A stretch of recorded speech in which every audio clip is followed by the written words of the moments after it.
Hello बच्चा party, कैसे हो आप सब। आई होप आप सब अच्छे होंगे। आज हम स्टार्ट करेंगे क्लास 10th का नया chapter, that is chapter number 10 circles. और इसकी एक्सरसाइज 10.1 का इंट्रोडक्शन वीडियो स्टार्ट करेंगे। दैट इज एक्सरसाइज 10.1 से रिलेटेड जो भी हमारे टॉपिक्स होंगे वो आज हम इस वीडियो में कवर अप करेंगे। बेसिकली हम क्या पढ़ेंगे, सर्कल क्या होता है एंड सर्कल से रिलेटेड कुछ टर्म्स पढ़ेंगे और थ्योरम नंबर 10.1 भी इसी में कवर अप हो जाएगी। तो ध्यान से देखना इंट्रोडक्शन वीडियो ऑफ एक्सरसाइज 10.1। बच्चों अब स्टार्ट करते हैं एक्सरसाइज 10.1 की इंट्रोडक्शन वीडियो। पहले मैं आपको बता देता हूँ कि इस वीडियो में हम क्या क्या कवर अप करेंगे। बेसिकली पहले हम पढ़ेंगे कि सर्कल होता क्या है। मुझे पता है आप सबको पता है सर्कल क्या होता है, लेकिन फिर भी एक बार डेफिनेशन के थ्रू समझेंगे। एंड उसके बाद हम समझेंगे some terms related to circles, जैसे कि टेंजेंट क्या होता है, कॉर्ड क्या होता है, सेकेंड क्या होता है, नॉन इंटरसेक्टिंग लाइन क्या होती है, और भी दो चार चीज़ें पढ़ेंगे। तो इस सब को सम अप करके हमारी एक्सरसाइज 10.1 की इंट्रोडक्शन वीडियो खत्म होगी। तो स्टार्ट करते हैं सर्कल से। पहले मैं आपको बता दूं सर्कल क्या होता है। तो देखो ध्यान से समझना, बहुत ईजी है। सपोज मैंने एक पॉइंट लिया एंड इस पॉइंट से मैंने कांस्टेंट डिस्टेंस पे पॉइंट मार्क करने शुरू करे। तो जब मैं हर एक जगह पे पॉइंट मार्क कर दूंगा तो जो हमारी फिगर फॉर्म होगी वो होगी हमारी सर्कल। ठीक है, समझ में आ गया। मैंने एक पॉइंट मार्क करा एंड इस पॉइंट के कांस्टेंट डिस्टेंस पर मैंने पॉइंट्स को कलेक्ट करना शुरू कर दिया, मार्क करना शुरू कर दिया। तो जो हमारी फिगर फॉर्म होगी वो होगी हमारी सर्कल। तो डेफिनेशन के थ्रू समझ लेते हैं। A circle is a collection of all the points. Circle एक कलेक्शन है सारे पॉइंट्स का in a plane which are at constant distance, which are at constant distance from a fixed point. That is collection of point है जो हमारा constant distance पे एक fixed point से। अब देखो ये जो फिक्स्ड पॉइंट है ये तो होता है हमारा रेडियस, एंड जो हमारा कांस्टेंट डिस्टेंस है, सॉरी जो फिक्स्ड पॉइंट है ये तो हो गया हमारा सेंटर, एंड जो कांस्टेंट डिस्टेंस है वो हो गया हमारा रेडियस। ठीक है, fixed point is our centre and constant जो हमारा डिस्टेंस है वो हो गया हमारा रेडियस। तो ये हो गई हमारी सर्कल की डेफिनेशन, बहुत ईजी थी। अब देखो मूव ऑन करते हैं, इसका आप स्क्रीनशॉट ले लो। अब मूव ऑन करते हैं, कुछ टर्म्स पढ़ते हैं।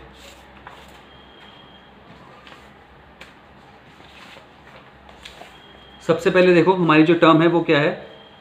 हमने एक सर्कल ड्रॉ करा, ठीक है, एंड एक लाइन ड्रॉ करी।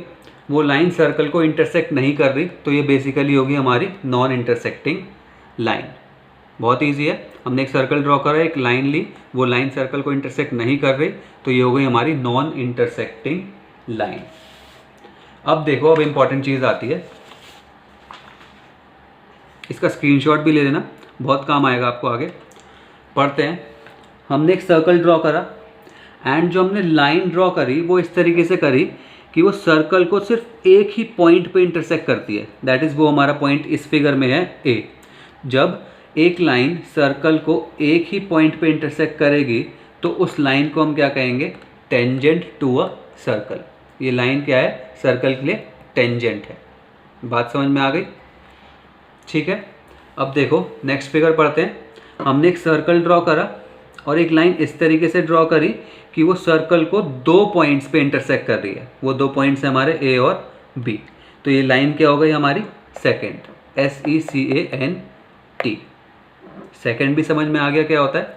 अब देखो तीसरी फिगर देखते हैं। हमने एक सर्कल ड्रॉ करा और एक लाइन इस तरीके से ड्रॉ करी कि वो सर्कल को इंटरनली सिर्फ टच कर रही है। क्या कर रही है, सिर्फ टच कर रही है। तो ये जो लाइन हो गई ये क्या हो गई हमारे लिए, कॉर्ड। लोग बार आप स्टूडेंट्स सबसे ज़्यादा कंफ्यूज क्या होते हैं सेकंड और कॉर्ड में, कि ये भी दो पॉइंट्स पे इंटरसेक्ट कर रही है और ये भी। तो हम क्या कहेंगे, ये तो इंटरसेक्ट कर रही है दो पॉइंट्स पे और ये सिर्फ इंटरनली टच कर रही है। तो जब इंटरनली टच करेगी तो कॉर्ड, और जब इंटरसेक्ट कर जाएगी पूरी तो उसे कहेंगे हम सेकेंड। ठीक है, तो इसका स्क्रीनशॉट ले लो कि टेंजेंट क्या होता है, एक पॉइंट पे टच करता है। सेकेंड क्या होता है, दो पॉइंट्स पे इंटरसेक्ट करती है। और कॉर्ड क्या होता है, हमारी इंटरनली सिर्फ टच करता है। और कॉर्ड का सबसे बड़ा एग्जांपल क्या है हमारा, डायमीटर। डायमीटर क्या होता है, दो पॉइंट्स पे इंटरनली टच करता है, तो डायमीटर हमारा एक कॉर्ड है। ये तीनों चीज़ें समझ में आ गई। अब देखो मूव ऑन करते हैं, टेंजेंट की कुछ प्रॉपर्टीज पढ़ लेंगे। अब देखो बच्चों, टेंजेंट टू अ सर्कल्स की प्रॉपर्टीज पढ़ लेते हैं। स्टार्ट करते हैं। पहली प्रॉपर्टी है हमारी कि हम सर्कल के एक पॉइंट पे सिर्फ एक ही टेंजेंट ड्रॉ कर सकते हैं। भाई हमने पढ़ा था कि सर्कल क्या होता है, कलेक्शन ऑफ पॉइंट्स होता है, तो उसके एक पॉइंट पे हम सिर्फ एक ही टेंजेंट को ड्रॉ कर सकते हैं। देखो पढ़ लो इसे, there is only one tangent at a point of a circle, that is circle के एक पॉइंट पे सिर्फ एक ही टेंजेंट हो सकती है। अब देखो ये समझ लेते हैं, ये हमारा एक सर्कल है, प्रैक्टिकली समझाया था हूँ आपको कि कैसे हो सकता है। ये हमारा एक सर्कल है एंड सपोज ये एक टेंजेंट है सर्कल के लिए, ठीक है, ये हमारी एक टेंजेंट है सर्कल के लिए। सपोज इस पॉइंट पे ये एक ही पॉइंट पे टच कर रहा है टेंजेंट, भाई टेंजेंट है तो एक ही पॉइंट पे टच करेगी। अब क्या हुआ, एक स्टूडेंट आया, उसने कहा कि मैं इस पॉइंट पे एक और टेंजेंट ड्रॉ कर सकता हूँ। तो हमने पूछा कैसे ड्रॉ करोगे, तो उसने क्या करा, हल्का सा से टिल्ट करा, लेकिन हल्का सा उसने टिल्ट करा, दैट इज अपवर्ड की साइड इसने मूव करा टेंजेंट को, तो उसका पॉइंट चेंज हो गया, दैट मीन्स वो दूसरे पॉइंट पे आ गई। इसका मतलब वो पहले वाले पॉइंट पे नहीं थी। इसका मतलब कि हम सर्कल के एक पॉइंट पे सिर्फ एक ही टेंजेंट को ड्रॉ कर सकते हैं। अगर हमें टेंजेंट को हल्का सा भी ऊपर मूव करा तो उसका पॉइंट चेंज हो जाएगा, नीचे की साइड मूव करा तो भी उसका पॉइंट चेंज हो जाएगा, दैट इज़ वो डिफरेंट पॉइंट पे आ जाएगी। तो एक पॉइंट पे सर्कल के लिए सिर्फ एक ही टेंजेंट हो सकती है। ये बात समझ में आ गई प्रैक्टिकली, ठीक है, क्लियर है। अब देखो दूसरी प्रॉपर्टी पढ़ते हैं।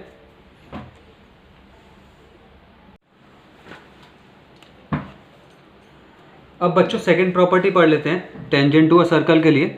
सेकंड प्रॉपर्टी क्या है हमारी, कि हम एक सर्कल में सिर्फ दो ही पैरेलल टेंजेंट्स को ड्रॉ कर सकते हैं। बात समझ लो फिर से, कि हम एक सर्कल जब ड्रॉ करते हैं तो उसमें हम जो पैरेलल टेंजेंट्स ड्रॉ कर सकते हैं, बस वो दो ही पैरेलल टेंजेंट्स ड्रॉ कर सकते हैं। तो देखो, a circle can have two parallel tangent at most, that is ज़्यादा से ज़्यादा एक सर्कल में दो ही पैरेलल टेंजेंट हो सकती हैं। अब देखो इसे प्रूफ कर देते हैं। एनसीईआरटी में हमें एक डायग्राम गिवन है, तो इसमें क्या करा हमने, डायग्राम में देखो ये रहा, सबसे पहले एक टेंजेंट को ड्रॉ करा हमने P dash Q dash, and उस टेंजेंट के पैरेलल हमने लाइंस ड्रॉ करनी शुरू कर दी। तो देखो जो हमने पैरेलल लाइंस ड्रॉ करनी शुरू कर दी पी डैश क्यू डैश के, तो क्या हुआ, वो सेकंड बनने लग गई, ठीक है, ये सेकंड आई, ये सेकंड आई, ये सेकंड आई। एंड जब हम ड्रॉ करते गए सेकंड्स को या फिर लाइंस को आप कह सकते हो ड्रॉ करते गए, तो हमें सिर्फ एक ही पैरेलल टेंजेंट मिली पी डैश और क्यू डैश के, तो हमने उसे नेम दे दिया P double dash and Q double dash. तो प्रैक्टिकली समझ में आ गया। बेसिकली एक्सपेरिमेंटल वे से ही हम समझ सकते हैं कि हमने पहले टेंजेंट ड्रॉ करी, फिर उसके पैरेलल लाइंस ड्रॉ करते गए, तो हमें पता चला कि बस एक ही पैरेलल लाइन हम ड्रॉ कर सकते हैं जो टेंजेंट होगी। तो बात समझ में आ गई, एक सर्कल पे हम मैक्सिमम दो ही पैरेलल टेंजेंट्स को ड्रॉ कर सकते हैं। तो ये दो थी हमारी प्रॉपर्टीज़, ध्यान से समझ लो, उसके बाद स्क्रीनशॉट ले लेना। पहली प्रॉपर्टी हमारी क्या थी, कि सर्कल के एक पॉइंट पे हम एक ही टेंजेंट को ड्रॉ कर सकते हैं, और एक सर्कल पे हम मैक्सिमम दो पैरेलल टेंजेंट ड्रॉ कर सकते हैं, ठीक है। तो ये दो प्रॉपर्टी समझ में आ गई, स्क्रीनशॉट ले लो। इसके बाद एक थ्योरम पढ़ते हैं। चलो बच्चा पार्टी, अब थ्योरम 10.1 पढ़ लेते हैं। अब थ्योरम 10.1 पढ़ने से पहले कुछ टर्म्स को समझ लेते हैं जो हमें हेल्प करेंगी थ्योरम 10.1 को समझने के लिए। तो हमने टेंजेंट पढ़ा था, टेंजेंट क्या होता है, जब हम सर्कल पे एक लाइन इस तरीके से ड्रॉ करते हैं कि वो लाइन सर्कल को एक ही पॉइंट पे इंटरसेक्ट करे, तो वो लाइन टेंजेंट होती है, ठीक है। अब ध्यान से समझो, जिस पॉइंट पे सर्कल और टेंजेंट इंटरसेक्ट करते हैं, जिस पॉइंट पे सर्कल और टेंजेंट इंटरसेक्ट करते हैं, उस पॉइंट को हम क्या कहते हैं, पॉइंट ऑफ कॉन्टैक्ट। उस पॉइंट को क्या कहेंगे, पॉइंट ऑफ कॉन्टैक्ट। तो ये टर्म समझ में आ गई, वो पॉइंट जहाँ पे सर्कल और टेंजेंट इंटरसेक्ट करेगी उसे हम कहेंगे पॉइंट ऑफ कॉन्टैक्ट। अब देखो, अब समझ लेते हैं थ्योरम। थ्योरम 10.1 हमें क्या कहता है, थ्योरम 10.1 हमें कहता है कि the tangent at any point of a circle is perpendicular to radius through the point of contact. अब देखो समझते हैं क्या कह रहा है। ये कह रहा है कि हमने एक सर्कल ड्रॉ करा एंड उस पर एक टेंजेंट बनाई। अब जब हम सर्कल पे रेडियस बनाते हैं इस तरीके से कि वो पॉइंट ऑफ कॉन्टैक्ट को पास करे, हमने सर्कल का रेडियस इस तरीके से बनाया कि वो पॉइंट ऑफ कॉन्टैक्ट को इंटरसेक्ट करे या फिर पास करे, तो वो रेडियस हर समय परपेंडिकुलर होगा टेंजेंट के। दैट इज़ इन शॉर्ट, अगर आप समझोगे तो radius perpendicular to tangent through point of contact, that is जो रेडियस है वो परपेंडिकुलर होता है टेंजेंट के पॉइंट ऑफ कॉन्टैक्ट पर। आपको यही लिखना है शॉर्ट फॉर्म भी क्वेश्चन में। आप पूरी थ्योरम तो लिखोगे नहीं और ना ही ऐसे मेंशन करोगे थ्योरम 10.1, तो आप क्या लिखोगे, radius perpendicular to tangent through point of contact, that is radius जो है वो परपेंडिकुलर होता है टेंजेंट के पॉइंट ऑफ कॉन्टैक्ट पर। ठीक है, अब बच्चों ये समझ में आ गया। जल्दी से इसका स्क्रीनशॉट ले लो, उसके बाद इसका प्रूफ समझते हैं।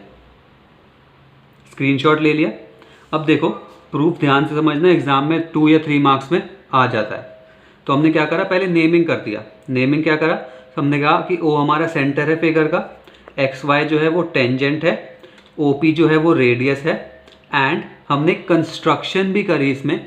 हमने क्या करा, सेंटर से टेंजेंट पर एक लाइन ड्रॉ करी और जिस पॉइंट पे वो टेंजेंट को मीट कर रही है उसे हमने कह दिया क्यू, और ये जो हमारा इस पर रेडियस बन रहा था वो हमने ले लिया क्यू आर। तो बेसिकली लिख लेते हैं। अब हमने क्या कहा, गिवन क्या है हमें, X Y is a tangent, X Y एक टेंजेंट है, P is the point of contact, P जो है वो हमारा पॉइंट ऑफ कॉन्टैक्ट है।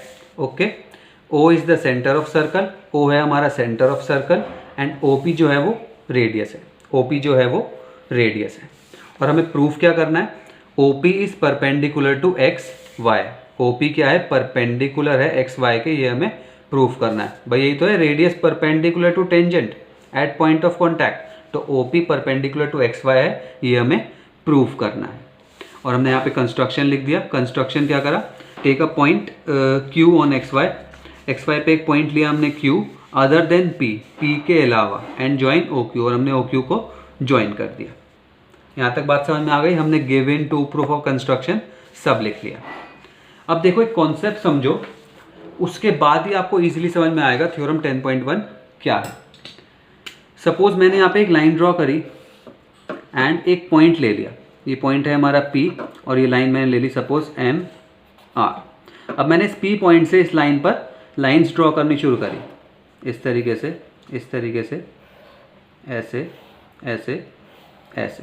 तो मैंने बहुत सारी लाइंस ड्रॉ करी P पॉइंट से M R पर, और मैं क्या कहता हूँ, मैथ्स कॉन्सेप्ट क्या है कि P पॉइंट से जो MR का शॉर्टेस्ट डिस्टेंस होगा वो परपेंडिकुलर होगा, दैट इज P पॉइंट से जो हमारी शॉर्टेस्ट लाइन होगी MR पर वो परपेंडिकुलर होगी। दैट इज इस पॉइंट को जहाँ पे लाइन अगर मीट कर रही है, इसे मैं ले लूँ O, तो PO जो है वो परपेंडिकुलर है MR के। दैट इज P पॉइंट से जो हमारी शॉर्टेस्ट लाइन होगी MR पर वो परपेंडिकुलर होगी, तो PO is perpendicular to MR। अब इसी हमारे जो ट्रिक है, आप कह सकते हो कॉन्सेप्ट है, उसे हम यूज़ करेंगे इसे प्रूफ करने के लिए। तो देखो प्रूफ समझ लेते हैं। आपने सब कुछ लिख लिया, इसका स्क्रीनशॉट ले लो, गिवन टू प्रूफ और कंस्ट्रक्शन का। ओके, अब समझ लेते हैं। अब देखो प्रूफ समझ लेते हैं। मैं प्रूफ में शॉर्टेस्ट डिस्टेंस वाला कॉन्सेप्ट ही यूज़ करूँगा, तो ध्यान से समझना। देखो सबसे पहले मैंने क्या लिखा, O Q is greater than O R. जो हमारा डिस्टेंस ओ क्यू है वो हमें दिख रहा है ओ आर से बड़ा है, तो मैंने यहाँ पे लिख दिया। अब देखो मुझे पता है कि ओ आर हमारा रेडियस है और ओ पी भी हमारा रेडियस था, तो मैं ओ आर की जगह ओ पी लिख सकता हूँ। तो मैंने नेक्स्ट स्टेप में लिख दिया O Q is greater than O P, और हमने ओ आर की जगह ओ पी लिख दिया, तो साइड में मेंशन कर दिया कि ओ आर और हमारे ओ पी रेडियस थे, इस वजह से हमने ऐसे लिख दिया। अब देखो हमें सिर्फ एक लाइन लिखनी है और हमारा प्रूफ कंप्लीट हो जाएगा। बेसिकली हमें क्या है, समझना होता है कि आया कैसे। तो देखो ध्यान से समझो, शॉर्टेस्ट डिस्टेंस वाला ही हमारा कॉन्सेप्ट इसमें अप्लाई होगा। देखो मैं क्या कह रहा हूँ कि जब मैंने O पॉइंट से इस टेंजेंट को कनेक्ट करा, ओ क्यू जो हमने ड्रॉ करी, तो वो बड़ा है ओ पी से, ठीक है, ओ पी से। तो अब अगर मैं प्रूफ कर दूं कि हमारा ओ पी जो है वो शॉर्टेस्ट डिस्टेंस है, तो हम प्रूफ कर सकेंगे कि O P perpendicular to X Y है। अल्टीमेटली हमें यही तो प्रूफ करना है कि ओ पी जो है, हमें प्रूफ क्या करना है, O P perpendicular to X Y. तो किसी तरह अगर मैं प्रूफ कर दूं कि ओ पी जो है वो हमारा शॉर्टेस्ट डिस्टेंस है, तो हम ये प्रूफ कर देंगे। तो देखो मैंने पहले एक लाइन ड्रॉ करवाई और उसे प्रूफ कर दिया कि वो इससे ग्रेटर है, ओ पी से ग्रेटर है। अब देखो मैं कितनी भी लाइन ड्रॉ करूंगा, पॉइंट ओ से मैं इस टेंजेंट्स पर कितनी भी लाइन ड्रॉ करूंगा, वो हमारी हर समय ग्रेटर ही होंगी ओ पी से। क्यों ग्रेटर होंगी, ये बात समझो। भाई सर्कल पे अगर मैं टेंजेंट ड्रॉ करी तो ये देखो जो टेंजेंट है वो तो पॉइंट ऑफ कॉन्टैक्ट पे होती है हमारे, जो टेंजेंट होती है ये तो पॉइंट ऑफ कॉन्टैक्ट पे होती है। अब अगर मैं एक लाइन इससे हल्की सी भी अगर इधर ड्रॉ करूँगा तो वो क्या होगी, सर्कल से बाहर हो जाएगी, क्योंकि पॉइंट ऑफ कॉन्टैक्ट तो हमारा सर्कल पे होता है। और अगर मैं हल्की सी इस साइड भी, राइट हैंड साइड पे कोई भी लाइन ड्रॉ करूँगा इस टेंजेंट पर, ओ पॉइंट से इस टेंजेंट पर, तो वो क्या होगा, सर्कल से बाहर आ जाएगी। और ऐसे ही लेफ्ट साइड पे भी कोई से भी पॉइंट ओ से मैं इस टेंजेंट पर लाइन ड्रॉ करूँगा तो वो भी क्या होगा, सर्कल से बाहर आ जाएगा। क्यों? क्योंकि पॉइंट ऑफ कॉन्टैक्ट पे ही तो टेंजेंट टच करती है बस। अगर आप उससे हल्की सी इधर भी लाइन लोगे तो वो भी बाहर आ जाएगी, हल्की सी इधर भी पॉइंट लोगे तो वो भी बाहर आ जाएगा। इसलिए जो हमारा OP है वो हमारा शॉर्टेस्ट डिस्टेंस है इस टेंजेंट पर। बात समझ में आ गई क्या कहा मैंने कहा कि मैं कोई सी भी लाइन ड्रॉ करूँगा ना तो वो पॉइंट ऑफ कॉन्टैक्ट से अगर मैंने हल्की सी भी इधर लाइन ड्रॉ करी तो वो सर्कल से बाहर आ जाएगी, क्योंकि सर्कल पे ही पॉइंट ऑफ कॉन्टैक्ट सर्कल पे ही होता है। ऐसे अगर मैं हल्की सी भी इधर लाइन ड्रॉ करूँगा तो वो सर्कल से बाहर आ जाएगी। क्यों? क्योंकि पॉइंट ऑफ कॉन्टैक्ट तो हमारा यही है, OP। इस वजह से OP जो है वो हमारा शॉर्टेस्ट डिस्टेंस हो जाएगा। तो हमने यहाँ पे लिख दिया since OP is the shortest distance, क्योंकि OP शॉर्टेस्ट डिस्टेंस है फ्रॉम O से टू द टेंजेंट पर, therefore OP is perpendicular to XY। इस वजह से जो OP है वो परपेंडिकुलर है XY के। तो इसमें समझने वाली बात ज़्यादा थी और हमें सिर्फ लिखना जो है वो ये 2 लाइंस लिखनी है। बहुत इजी लैंग्वेज में मैंने लिखा है। तो ये बात समझ में आ गई। तो यही सब था हमारा एक्सरसाइज 10.1 के इंट्रोडक्शन वीडियो में। हमने बहुत सारे कॉन्सेप्ट समझे, उसके बाद थ्योरम नंबर 10.1 भी समझी। और एक्सरसाइज बहुत आसान है, simple fill in the blanks है और 1-2 क्वेश्चंस है, बहुत इजीली सॉल्व होंगे। उसके लिए मैं क्वेश्चंस अपलोड कर दूंगा। अब अगर आपको ये वीडियो पसंद आई हो तो लाइक कर देना, चैनल को सब्सक्राइब कर देना, बेल आइकन दबा देना और ये वीडियो ज़्यादा से ज़्यादा शेयर करना, क्योंकि 10.1 थ्योरम इंपॉर्टेंट है और एकदम समझ में नहीं आती। ठीक है, तो यही सब कर लेना। और कोई भी डाउट हो इस चैप्टर से रिलेटेड, क्लास 10 से रिलेटेड, तो कमेंट बॉक्स में पूछ लेना। नेक्स्ट वीडियो में मिलते हैं।